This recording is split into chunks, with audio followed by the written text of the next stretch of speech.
चलिए हाय। इस वाले शॉर्ट्स में एक बार क्यू रेशियो को समझते हैं। क्यू रेशियो रेशियो एनालिसिस का एक मोस्ट इम्पॉर्टेंट रेशियो है। क्यू रेशियो का फॉर्मूला अगर मैं बोलूँ आपको, तो market value of equities and liabilities upon replacement cost of assets. Simple language में मैं क्यू रेशियो को समझाता हूँ। क्यू रेशियो का सिंपल मतलब ये होता है कि कंपनी ओवर वैल्यूड है कि अंडर वैल्यूड है, वो निकालना। कंपनी ओवर वैल्यूड है कि अंडर वैल्यूड है। एग्जाम्पल देता हूँ। एक कंपनी है XYZ जिसकी आज की मार्केट कैपिटलाइजेशन जो है वो है 1000 करोड़। ठीक है। एक कंपनी है XYZ जिसका आज का मार्केट कैप है 1000 करोड़।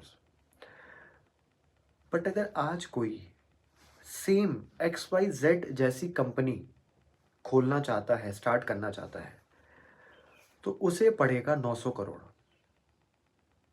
देखिए, मैं अपने एग्जाम्पल को फिर से दोहरा रहा हूँ। मैंने कहा कि आज एक कंपनी है XYZ जिसका मार्केट कैप है 1000 करोड़। बट अगर आज कोई दूसरा प्लेयर, कोई दूसरा कॉम्पिटिटर मार्केट में एंटर करना चाह रहा है और XYZ को कंपटीशन देना चाह रहा है, तो वो सेम कंपनी 900 करोड़ में खोल सकता है। तो यहाँ पे आपको क्लियरली दिख रहा है कि XYZ का मार्केट कैप 1000 करोड़ है और कोई XYZ जैसी कंपनी 900 करोड़ में खोल सकता है। मतलब यहाँ पे XYZ का वैल्यूएशन ओवर वैल्यूड है। XYZ ओवर वैल्यूड है। और ओवर वैल्यू के केस में हम कभी भी सजेशन नहीं देते हैं कि आप ऐसी कंपनी को खरीदो। उल्टा, अगर आपके पास इनका शेयर है तो आप इनके शेयर्स को बेच दो। तो इसका फॉर्मूला क्या बना? Market value of equity and liabilities कितना हो गया? 1000 करोड़। और रिप्लेसमेंट कॉस्ट कितना हो गया? 900 करोड़।